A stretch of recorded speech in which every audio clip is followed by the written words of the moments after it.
किसान समाचार में आप सभी दर्शकों का स्वागत है। मैं हूं संदीप नागर। तारीख हो चुका है 6 अगस्त 2026, दिन है गुरुवार का। उम्मीद करता हूं कि आप सभी अपने परिवार के साथ स्वस्थ और खुश होंगे। तो चलिए बिना किसी देरी के जानते हैं आज की 25 बड़ी खबरें। किसान भाई, सबसे पहले जानते हैं फसलों के बाजार।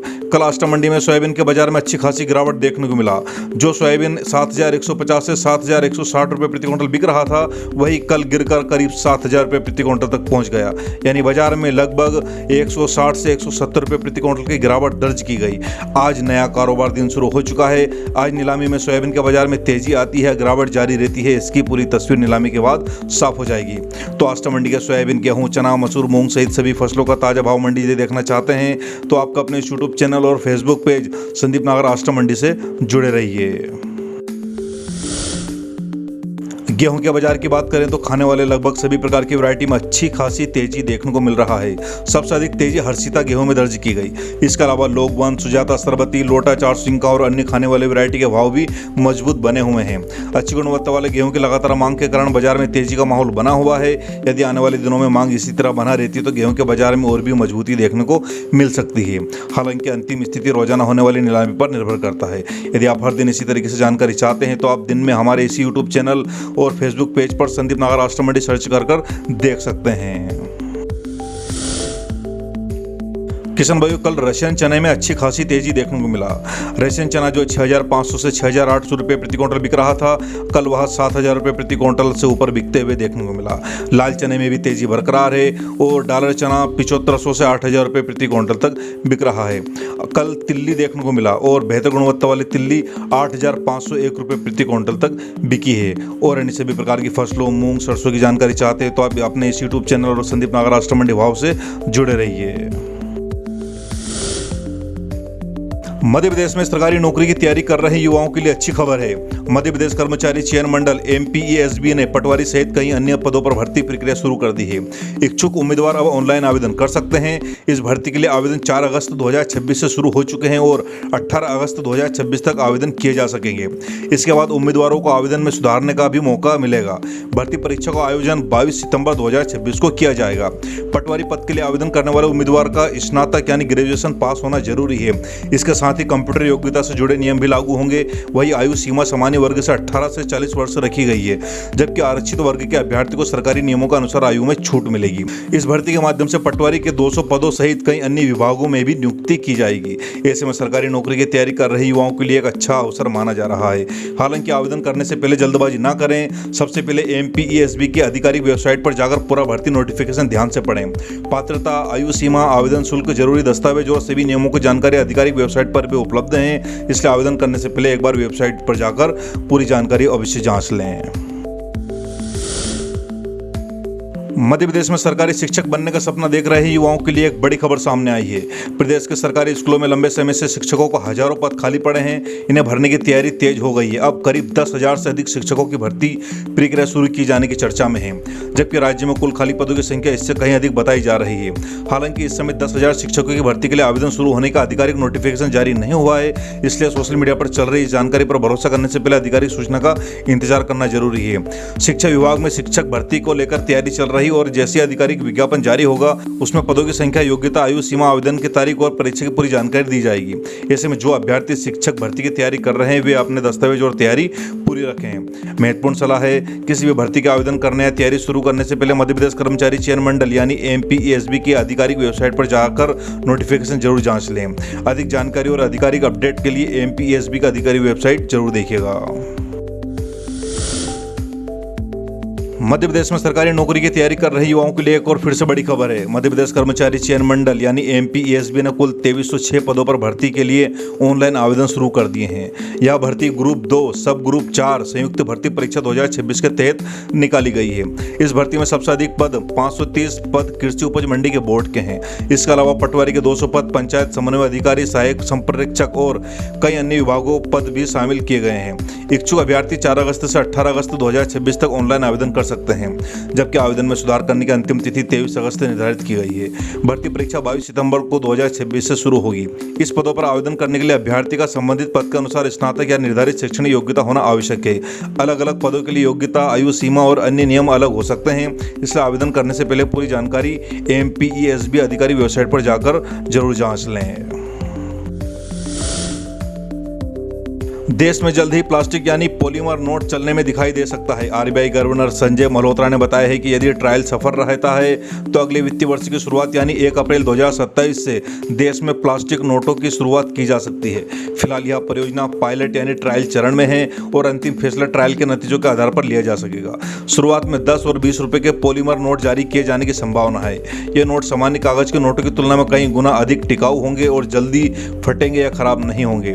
RBI का कहना है कि प्लास्टिक नोट लाने का सबसे बड़ा उद्देश्य नकली नोटों पर रोक लगाना, नोटों की उम्र बढ़ाना, नमी और पानी से होने वाले नुकसान को कम करना, लंबे समय में नोट छापने की लागत घटाना और इन नोटों में आधुनिक सुरक्षा फीचर भी होंगे जिससे इनकी नकल करना पहले से ज़्यादा मुश्किल हो जाएगा। RBI ने यह भी स्पष्ट किया है कि प्लास्टिक नोट आने के बाद पुराने कागजी नोट तुरंत बंद नहीं किए जाएंगे। शुरुआती दौर में दोनों प्रकार के नोट एक साथ चलन में रहेंगे और धीरे धीरे करके आगे की रणनीति तैयार की जाएगी। देश में जन्म और मृत्यु पंजीकरण बर्थ और डेथ रजिस्ट्रेशन को लेकर बड़ा बदलाव किया गया है। संसद ने जन्म एवं मृत्यु पंजीकरण संशोधन विधेयक 2026 पारित कर दिया है। इस नए कानून के तहत यदि किसी बच्चे का जन्म पंजीकरण 2 साल से अधिक देरी से कराया जाता है तो अब केवल स्थानीय अधिकारी की अनुमति से काम नहीं चलेगा। ऐसे मामलों में प्रथम श्रेणी के न्यायिक मजिस्ट्रेट के आदेश के बाद ही जन्म प्रमाण पत्र बन सकेगा। सरकार का कहना है कि इस बदलाव का उद्देश्य फर्जी जन्म प्रमाण पत्र बनने पर रोक लगाना, सरकारी रिकॉर्ड को अधिक सटीक बनाना और हर नागरिक को सही कानूनी पहचान सुनिश्चित करना है। अब समय पर जन्म पंजीकरण कराने पर ज्यादा जोर दिया जाएगा ताकि भविष्य में स्कूल, पासपोर्ट, आधार, सरकारी योजना और अन्य दस्तावेज में किसी तरह की परेशानी ना हो। हालांकि इसका मतलब यह नहीं है कि 2 साल बाद जन्म प्रमाण पत्र बिल्कुल नहीं बनेगा। यदि किसी कारण से पंजीकरण में 2 साल से ज्यादा की देरी हो जाती है तो संबंधित व्यक्ति को कोर्ट के आदेश के बाद ही जन्म पंजीकरण कराने की अनुमति मिलेगी। इस प्रक्रिया का पहले की तुलना में अधिक सख्त हो जाएगी। ध्यान दीजिएगा, यदि आपके परिवार में किसी भी बच्चे का जन्म अभी तक पंजीकृत नहीं हुआ है तो जल्द से जल्द उसका जन्म पंजीकरण करवा लें। नए नियम की पूरी जानकारी के संबंधित राज्य के जन्म मृत्यु पंजीकरण विभाग या भारत सरकार की आधिकारिक वेबसाइट पर जाकर जानकारी अवश्य जांच लीजिएगा। मध्य प्रदेश के लिए बड़ी औद्योगिक खबर सामने आई है। ग्वालियर में बन रहे देश के पहले टेलीकॉम मैन्युफैक्चरिंग जोन को 1550 करोड़ का नए निवेश प्रस्ताव मिले हैं। मुख्यमंत्री डॉक्टर मोहन यादव ने मुंबई में आयोजित निवेशक बैठक के दौरान यह जानकारी दी। मुख्यमंत्री ने बताया है कि इस निवेश से ग्वालियर में टेलीकॉम उपकरण बनाने वाली नई कंपनी स्थापित होंगी। इससे हजारों युवाओं के लिए रोजगार के अवसर पैदा होंगे और मध्य प्रदेश के प्रमुख इलेक्ट्रॉनिक्स एवं टेलीकॉम मैन्युफैक्चरिंग हब रूप में उभरेगा। सरकार के अनुसार मुंबई निवेश बैठक में कई कंपनियों ने निवेश की रुचि दिखाई। इससे पहले दिल्ली में हुई निवेश बैठक में भी करीब 3500 करोड़ के निवेश प्रस्ताव मिले हैं। दोनों बैठकों को मिलाकर अब तक करीब 5500 करोड़ के निवेश प्रस्ताव प्राप्त हो चुके हैं और सरकार का लक्ष्य भविष्य में 10,000 करोड़ से अधिक निवेश आकर्षित करना है। इस परियोजना से 18,000 से अधिक रोजगार सृजित होने की संभावना जताई गई है। यह टेलीकॉम मैन्युफैक्चरिंग जोन केंद्र और मध्य प्रदेश सरकार की संयुक्त परियोजना है। यहाँ आधुनिक उद्योगों के लिए जमीन, बुनियादी ढांचा और अन्य सुविधाएं उपलब्ध कराई जाएगी, जिससे मोबाइल नेटवर्क उपकरण, फाइबर, टेलीकॉम हार्डवेयर और अन्य इलेक्ट्रॉनिक उत्पादों का निर्माण बढ़ेगा। मध्य प्रदेश में कृषि विस्तार अधिकारियों का आंदोलन तेज हो गया है। अधिकारी की अटेंडेंस और EHRMS व्यवस्था का विरोध कर रहे हैं। उनका कहना है उनका अधिकांश काम गांव-गांव जाकर किसानों के बीच करना होता है। ऐसे में रोज मुख्यालय पहुंचकर अटेंडेंस लगाना व्यवहारिक नहीं है और इससे किसानों के बीच काम करने में भी परेशानी होती है। प्रदेश भर के कृषि विस्तार अधिकारियों ने काली पट्टी बांधकर विरोध प्रदर्शन शुरू कर दिया है और कई ऑनलाइन कार्यों के बहिष्कार का ऐलान भी किया है। अधिकारियों का कहना है कि ग्रामीण क्षेत्रों में कई जगह कार्यालय और जरूरी संसाधनों की कमी, इसलिए वर्तमान व्यवस्था में बदलाव किया जाना जरूरी है। उन्होंने यात्रा भत्ता और अन्य सुविधाओं को लेकर भी सरकार के सामने अपनी मांगे रखी है। हालांकि अधिकारियों ने स्पष्ट किया है कि किसानों के बीज और खाद वितरण जैसी जरूरी सेवाएं प्रभावित नहीं होने दी जाएगी। यानी आंदोलन के बावजूद किसानों को आवश्यक कृषि सेवाएं देने का प्रयास जारी रहेगा। कृषि विस्तार अधिकारी संघ ने सरकार को 10 अगस्त तक अल्टीमेटम दिया है।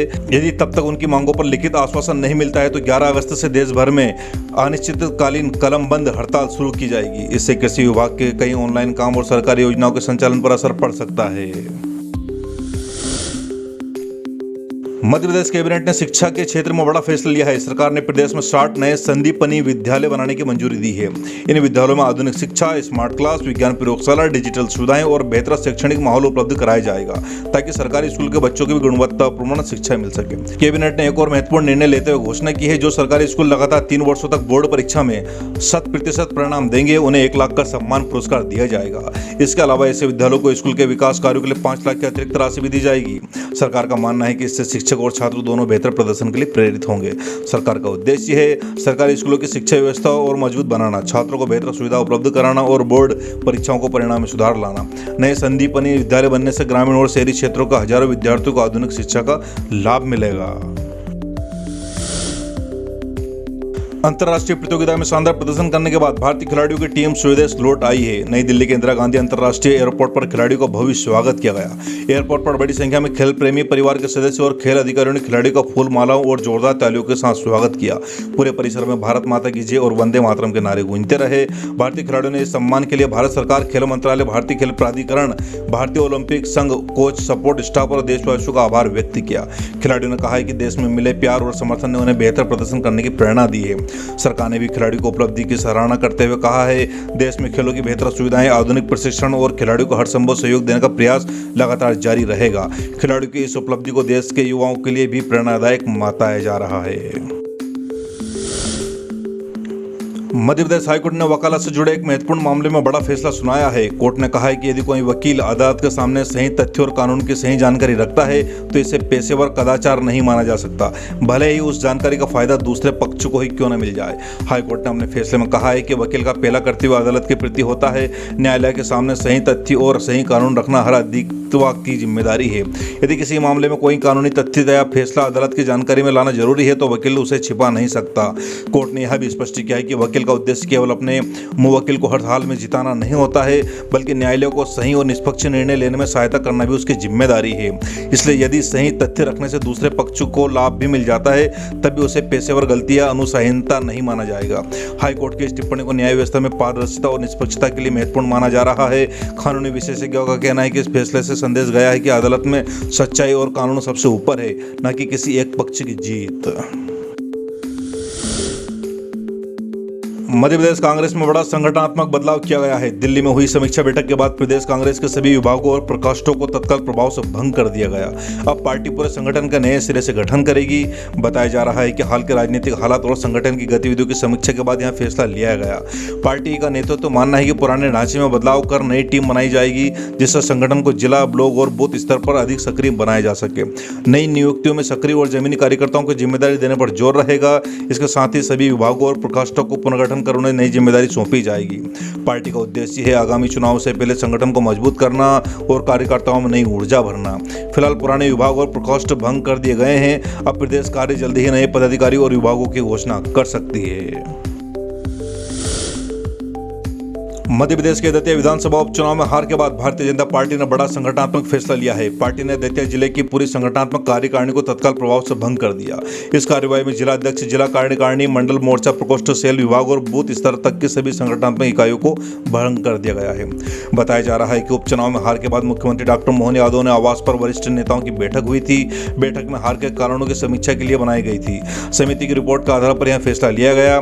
पार्टी नेतृत्व को अंदरूनी गुटबाजी, संगठन की निष्क्रियता और चुनाव के दौरान कथित भीतरघात की शिकायतें मिली थी। सूत्रों के अनुसार अब दतिया में पूरे संगठन का नए सिरे से गठन किया जाएगा। पार्टी ऐसे पदाधिकारियों को जिम्मेदारी देना चाहती है जो जमीनी स्तर पर सक्रिय हो और संगठन को मजबूत बना सके। साथ ही चुनाव के दौरान पार्टी विरोधी गतिविधियों में शामिल लोगों पर अनुशासनात्मक कार्रवाई की तैयारी की जा रही है। राजनीतिक जानकार इस फैसले को भाजपा का सख्त संदेश मान रहे हैं। पार्टी ने साफ संकेत दिया है कि चुनावी हार और अनुशासनहीनता को लेकर किसी भी स्तर पर लापरवाही बर्दाश्त नहीं की जाएगी और भविष्य के चुनाव को देखते हुए संगठन को पूरी तरह नए ढांचे में तैयार किया जाएगा। मध्य प्रदेश के विंध्य क्षेत्र के लोगों के लिए बड़ी खुशखबरी। 9 अगस्त 2026 से रीवा एयरपोर्ट से भोपाल और कोलकाता के लिए सीधी विमान सेवा शुरू होने जा रही है। इससे रीवा, सतना, सीधी, सिंगरौली और आसपास के जिलों के यात्रियों को अब लंबी सड़क या रेल यात्रा करने की जरूरत नहीं पड़ेगी। नई उड़ान का संचालन 72 सीट वाले ATR विमान से किया जाएगा। अब रीवा से सीधा भोपाल और कोलकाता पहुंचना आसान होगा, जिससे व्यापार, शिक्षा, नौकरी, इलाज और पर्यटन के लिए यात्रा करने वाले लोगों को बड़ा फायदा मिलेगा। सरकार का कहना है कि इन उड़ानों से विंध्य क्षेत्र की हवाई कनेक्टिविटी और मजबूत होगी। रीवा युवा एयरपोर्ट को लगातार विकसित किया जा रहा है ताकि क्षेत्रों को लोगों को देश के बड़े शहरों से बेहतर हवाई संपर्क मिल सके। इससे निवेश और उद्योग और पर्यटन को भी बढ़ावा मिलने की उम्मीद है। यह नई सेवा खासतौर पर उन लोगों के लिए राहत लेकर आएगी जिन्हें पहले भोपाल या कोलकाता जाने के लिए कई घंटों सड़क या रेल यात्रा करनी पड़ती थी। अब कम समय में सीधी हवाई यात्रा संभव हो सकेगी, जिससे समय और सुविधा दोनों की बचत होगी। ईरान युद्ध के दौरान दुनिया की बड़ी तेल कंपनियों को जबरदस्त फायदा हुआ है। रिपोर्ट के मुताबिक सिर्फ 6 बड़ी तेल कंपनियों ने करीब 81 अरब डॉलर लगभग 7 लाख करोड़ रुपए का मुनाफा कमाया। यह रकम भारत के एक साल के रक्षा बजट के लगभग बराबर बताई जा रही है। युद्ध के दौरान कच्चे तेल की कीमतों में करीब 23% तक उछाल देखने को मिला। इसकी सबसे बड़ी वजह थी मध्य पूर्व में तनाव और स्ट्रेट ऑफ हॉर्मोन्स से तेल आपूर्ति प्रभावित होने की आशंका। जब तेल की सप्लाई पर खतरा बढ़ा तो अंतर्राष्ट्रीय बाजार में कीमतें तेजी से बढ़ जाती है। तेल की कीमतें बढ़ाने का सीधा फायदा तेल निकालने और बेचने वाली कंपनियों को मिला। वहीं दूसरी ओर तेल या आयात करने वाले देशों को महंगा कच्चा तेल खरीदना पड़ा। इसका असर पेट्रोल, डीजल, गैस, परिवहन और कई जरूरी सामानों पर लगातार भी देखने को मिल रहा है। विशेषज्ञ का कहना है कि युद्ध या बड़े भू राजनीतिक संकट के समय ऊर्जा बाजार सबसे पहले प्रभावित होता है। ऐसे हालात में तेल कंपनियों को मुनाफे बढ़ जाते हैं, लेकिन आम लोगों और तेल आयात करने वाले देशों पर महंगाई का दबाव बढ़ जाता है। मध्य प्रदेश की राजधानी भोपाल में 5 अगस्त से ब्रिक्स संस्कृति मंत्रियों और अधिकारियों के 4 दिवसीय सम्मेलन शुरू हो गया है। यह सम्मेलन 8 अगस्त 2026 तक चलेगा। भारत की अध्यक्षता में आयोजित इस कार्यक्रम में ब्रिक्स सदस्य देशों और भागीदारी देशों के 100 से अधिक प्रतिनिधि, संस्कृति मंत्री और वरिष्ठ अधिकारी शामिल हो रहे हैं। सम्मेलन के पहले 2 दिन यानी 5 और 6 अगस्त को आधिकारिक स्तर की बैठक हो रही है। इनमें सांस्कृतिक सहयोग, विरासत संरक्षण, संग्रहालय, संरचनात्मक उद्योग और संयुक्त घोषणा पत्र के मसौदे पर चर्चा की जा रही है। इसके बाद 7 और 8 अगस्त को संस्कृति मंत्री और उप मंत्री बैठक करेंगे और अंतिम घोषणा की मंजूरी देंगे। इस सम्मेलन में केवल बैठकें नहीं होगी, बल्कि रविंद्र भवन में 6 और 7 अगस्त को ब्रिक्स सांस्कृतिक महोत्सव भी किया जाएगा। इसमें भारत सहित विभिन्न देशों के कलाकार अपने सांस्कृतिक प्रस्तुतियां देंगे। यहाँ महोत्सव आम लोगों के लिए भी खुला रहेगा। इसके अलावा विदेशी प्रतिनिधियों को इंदिरा गांधी राष्ट्रीय मानव संग्रहालय, ट्राइबल म्यूजियम, वन विहार और राज्य संग्रहालय, सांची स्तूप का भ्रमण भी कराया जाएगा। इच्छुक प्रतिनिधियों के लिए 9 अगस्त को भीमबेटका का वैकल्पिक दौरा भी रहेगा। इस आयोजन का उद्देश्य ब्रिक्स देशों के बीच सांस्कृतिक सहयोग बढ़ाना, साझा विरासत को बढ़ावा देना और भारत तथा मध्य प्रदेश की संस्कृति वैश्विक मंच पर प्रस्तुत करना। सम्मेलन के कारण भोपाल में कई जगह विशेष सुरक्षा और ट्रैफिक व्यवस्था भी लागू की गई है।